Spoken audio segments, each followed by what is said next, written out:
گوتم ڕایتان چییە ئێستا مەکتەبی شەوانێ بکەین وەچی مەحوەی ئومی مامۆستا خوێندنی چی گوتم بەس هەوڵ بدەن بۆ چی بکەن باشە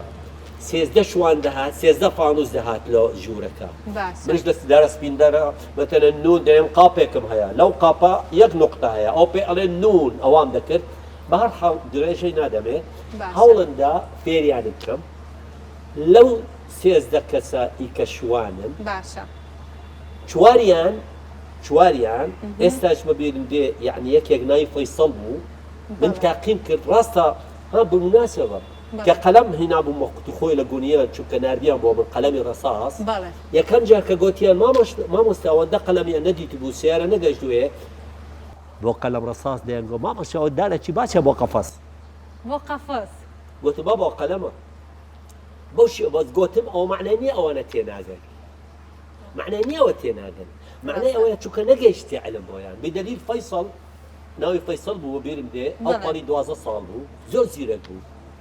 بە تێپەڕبوونی کات لەو 13 کەسە چواریان وام کرد فێرە خوێندنی قورئان بن ماوەی 9 مانگ چەند باشە مامۆستا باش بۆ دڵیان بوو بۆ مناڵەکانیش دەستم پێ کرد خۆی گوتم تو ژمارەی سەیەکان لەوەیە زیاتر بوو لە ژمارەی مناڵ بۆ مناڵەکانیش دەستم پێ کرد بە ئەلفونێت بێنەوەی کوردی دەستم پێ کرد یعنی فێریان کەم زۆر بە زەوق دەهاتن بەس بە کورتی یەک شتی جوانم کرد قەت لە بیر ناکەم لە ڕسمێکیش ئێستا توانم پیشان بدەم باشە هەستم کرد لەوەیە کێشەیەک هەبوو لە گوند لە بشتوک چووکترین هەڵچوونیان بێگانەیەک دێ بە شەو ئێستا کاش و کۆف حەزە دەکەن هەمووش یە زمانی سیلاح بوو ئەو جا من بە بیر بکەم گوتم کاکە حکومەت نەمگۆ شانۆگەری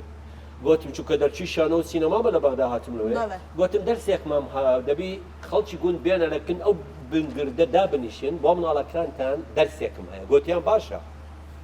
بە شێوەیەک فێریانم کرد ئێستاش وشەکان بە بیرم دێت تۆ ئینسانی تۆ دەتوانی موشکیلا خۆ بە عەقلا خۆ چا بکەیت تێبگە شەڕ مەکە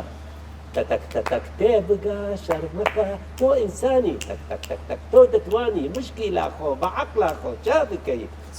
بۆ ئەوەی زمانی عەقل بە زمانی خۆیان ئەو جا فێرشان ئەو مناڵانە هەیەکە و دەفتەر بەدەستی لەسەر گردێکم کرد وەک شانۆ لەسەر ئەو گردە ئەو شتە پێشکەشیان کرد ئەو خوشک و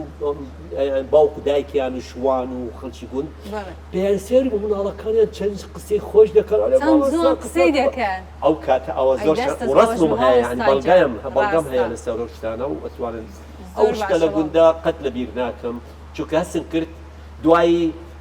لەوەیە چونکە من دیراسەم عەرەبی بوو زۆر لە مناڵ فێر بوو بۆسیان ناڵێم ئێستا دەڕۆم هەندێکە هەیە ئەس دێچم کە لە چی ساغ یا ڕەبی یا ڕەبی ئەو قسانە لێیانم خۆش بوو مامۆستا گیان